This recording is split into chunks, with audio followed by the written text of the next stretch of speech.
DK Pushpa channel में आपका स्वागत है। मैं हूँ आपका चहेती डीके जी। मैं आई हुई हूँ जदयू कार्यालय में और मेरे साथ जदयू के धुरंधर प्रवक्ता हैं हिमराज जी। इनसे बात करते हैं कि सर आइंदा बलात्कार रेप इस तरीके से हो रहा है। आइंदा कुछ आज की बात है कि गौरीचक थाना जानते होंगे, गौरीचक थाना में एक बालू माफिया से लेकर के जो मिट्टी का जो गोतिया का जो बात होता है, वहाँ पर क्या पारिवारिक जो मैटर हो करके एक लड़की मेरे पास आई थी गुहार लगा करके कि मैडम अब हमको हेल्प कीजिए। इस तरीके से उनका पति का मर्डर हो जाता है। 1 नवंबर को मर्डर हुआ था, लेकिन अभी तक उस पर कार्रवाई नहीं है और जो सरकार तो आप ही की है, तो क्या कहेंगे इस पे? देखिए, लॉ एंड ऑर्डर के मामले में जब बात आती है तो बिहार की सरकार बिल्कुल चुस्त दुरुस्त है और पूरे मुस्तैदी के साथ बिहार की सरकार और उसकी पुलिस काम करती है। घटनाएं घटती है, लेकिन घटना घटने के बाद कोई भी अपराधी हो, जहां भी छिपे हों, उन्हें खोज करके बाहर निकाला जाता है, जेल के सलाखों के भीतर बंद किया जाता है। कानून अपना काम भी करता है। और बात रही बिहार के अंदर, अगर कोई लॉ एंड ऑर्डर पर सवाल अगर कोई उठाता है तो मैं साफ साफ कहना चाहता हूं कि एक बिहार है और बिहार से बाहर भी कई राज्य हैं। अब मैं खासकर इशारा करता हूं कि भाजपा शासित राज्यों पर, जहां के लॉ एंड ऑर्डर को आप देखिए, वहां कानून नाम की कोई चीज नहीं है। जिसकी लाठी उसकी भैंस, इस तरह से दबाव में वहां लोग जीते हैं। बिहार में कोई दबाव में नहीं जीता है। बिहार में कानून का राज है, न्याय के साथ विकास है। क्या सर लगता है उस लड़की को मिल जाएगा न्याय? बिल्कुल न्याय मिलेगा। जो न्याय का दरवाजा खटखटाएगा, न्याय मिलना है। और खास करके किसी तरह की जो कोई घटना घटती है, कोई अपराधी अगर कोई घटना कारित करता है तो अपराधी बच जाएंगे, ऐसी कोई संभावना नहीं। वो जहाँ भी छिपे, मनीचक को जानते होंगे सर, मसूरी में मनीचक पूजा पाठ एरिया मनीचक में कल का मामला है कि कल एक लड़की को, नाबालिग लड़की को मार के हत्या कर दिया जाता है, गोली मार। देखिए, अगर कोई घटना घट जाती है तो घटनाएं अचानक घटती है, लेकिन घटना के बाद ये मामले प्रकाश में आ जाते हैं। लेकिन प्रकाश में आने के बाद पुलिस चुप नहीं बैठती है। पुलिस उस पर लगातार अपना एक्टिविटी बनाए रखती है, कार्रवाई करती रहती है और समय सीमा के भीतर ही पुलिस उसे पकड़ करके जेल के सलाखों में बंद भी करती है। भाजपा का कहना है सर कि जब से महागठ, पहले तो नीतीश कुमार जी ठीक थे, जब से महागठबंधन की सरकार आई है उसके बाद से पहले बीच में ठीक था जब अकेले वो काम कर रहे थे, और जब से महागठबंधन की सरकार आई है तब से मतलब कि कानून व्यवस्था चरमरा गया। इस पर क्या कहेंगे सर? देखिए, भारतीय जनता पार्टी चूंकि वो लंबे समय तक जनता दल के साथ सरकार में शामिल रही, गठबंधन में रही, और जब गठबंधन से बाहर होती है तो उसे अपनी औकात याद आने लगती है। जैसे 2015 में अलग गठबंधन से अलग हुई बीजेपी, यानी जनता दल और बीजेपी का संबंध जब टूट गया 2015 में, जब विधानसभा का चुनाव होता है तो भाजपा अपनी औकात में आ जाती है। ठीक वही अभी सामने परिस्थिति है 2024 का लोकसभा चुनाव और 25 का विधानसभा चुनाव। तो भाजपा को बड़ी डर समा गई है, उसके अंदर बड़ा भय अंदर उत्पन्न हो गया है कि जो 15 में ट्रेलर देखा था उसकी पूरी फिल्म 2024 और 25 में दिखाई पड़ रही है उसको आज से। और चूंकि बिहार सरकार ने तो अच्छे अच्छे काम किए हैं बिहार के लिए, और केंद्र सरकार को तो 9 साल मौका मिला, लेकिन उन्होंने कुछ भी नहीं किया। जो भी वादा किया जनता के साथ सब में फेल हो गए।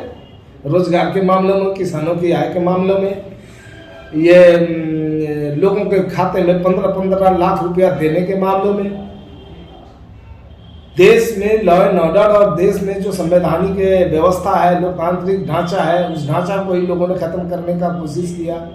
तो संविधान को बचाना और जो सारी समस्याएं हैं देश के अंदर, जो चुनौती है देश के सामने, रोजगार की, महिलाओं के आबरू अस्मिता की रक्षा की, किसानों की आय की, तो बहुत सारे सवाल है देश के सामने। और उन सारे सवालों से भारतीय जनता पार्टी कनी काट रही है, देश की जनता पूछ रही है, वो सवालों से जनता का ध्यान भटकाने के लिए भारतीय जनता पार्टी इधर उधर की बातें ज़्यादा कर रही है। और जो बिहार सरकार इतना अच्छा काम कर रही है तो उसके ऊपर उसका काम सिर्फ इतना ही बच गया कि कैसे बिहार सरकार को बदनाम करे या उस पर आरोप लगाए।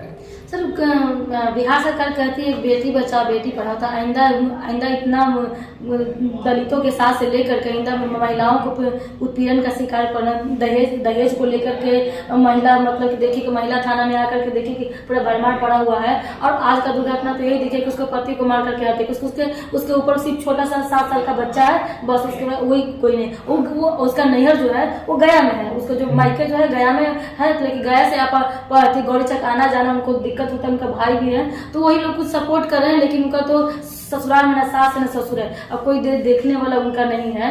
और वहाँ पर गोतिया का इस तरीके से बात होता है कि मिट्टी का बात होता है, उसमें मतलब कि बात विचार तो हो जाना चाहिए था, लेकिन सीधे मर्डर कर देना। और एसएसपी से मिले, महिला थाना लिए, लेकिन कहीं वो नहीं गई। लेकिन लास्ट में वो मैं कह रही है कि लास्ट में वो हमको मिली बीजेपी के आगे गेट के पास कि मुझे लास्ट दरवाजा ही मिल रहा है। आपको क्या लगता है कि वहाँ पर न्याय उनको मिल जाएगा?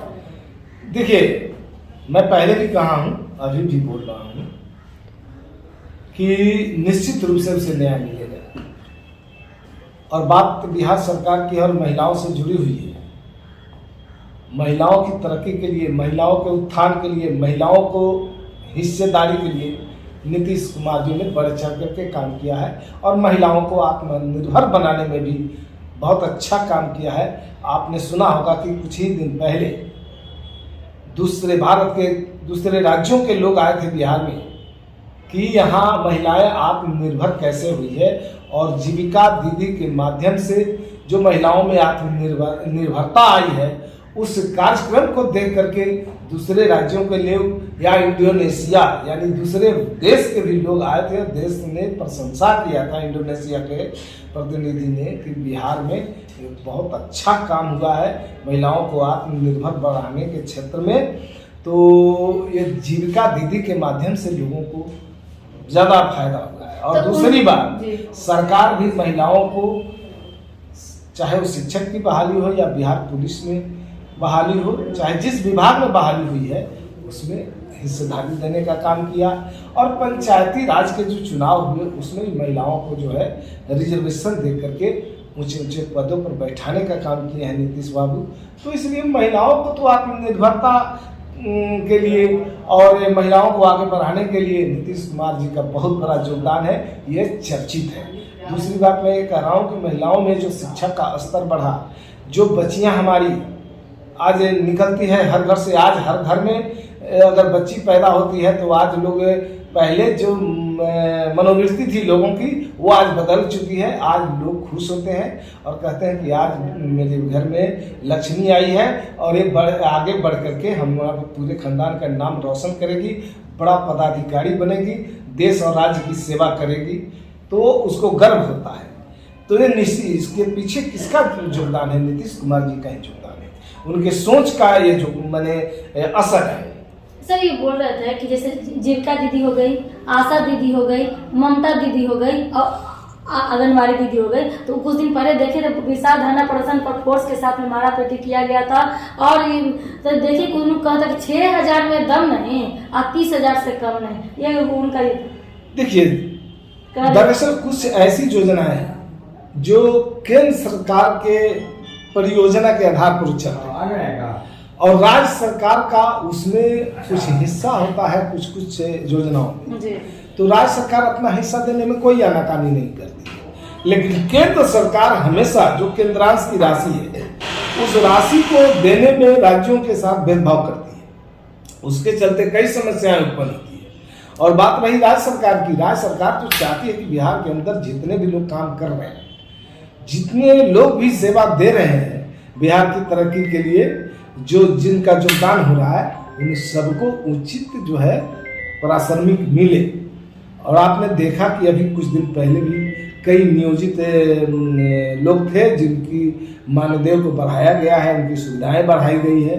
तो सरकार तो चाहती है कि सभी लोगों को हम जो है इस तरह से उनको दे सुविधा जिसमें उनको कहीं कोई परेशानी नहीं। सर एक उनको साधारण और संतावना दे दीजिए कि जो विशेष शिक्षक हैं जो समंजन करना चाहते, समावेशी शिक्षा जो समंजन करना चाहते हैं, उस पर क्या करें। जब वो जाते हैं और के पाठक से वहाँ के लोग मिलने नहीं देते हैं, इस पर क्या करेंगे सर। दिव्यांग बच्चों के बारे में उनके शिक्षक विशेष शिक्षक हैं जो ब्रेन लिपि, साइन लैंग्वेज जानते हैं, सब तरीके से वो फिर भी उनको उस तरीके से नहीं देखा जा रहा है जैसे शिक्षा मित्र वाला जो मुखिया के चुनाव से हुआ था, जो डीएम के द्वारा जो नियुक्ति किया गया था विशेष शिक्षा, वो कम संख्या में है, फिर भी उनको ध्यान नहीं दे रहा है। तो इसके बारे में संभावना दे रहे सर।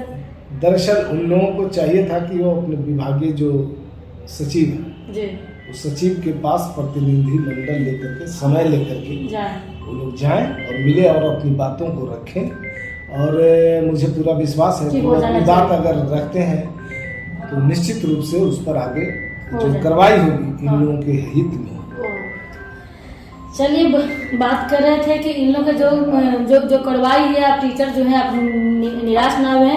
जो नीतीश कुमार है जो विकास की सरकार है और चाहती है कि काम करना चाहती है कि हाँ किस तरीके से डेवलप हो और किस तरीके से बेटी बचाओ का बेटी पढ़ाओ बेटी बचाओ का नारा लगाती है और उस लक्ष्य को लेकर के आगे बढ़ रही है। जय हिंद। देखते रहिए DK channel, like share comment subscribe करें, फेसबुक फॉलो करें।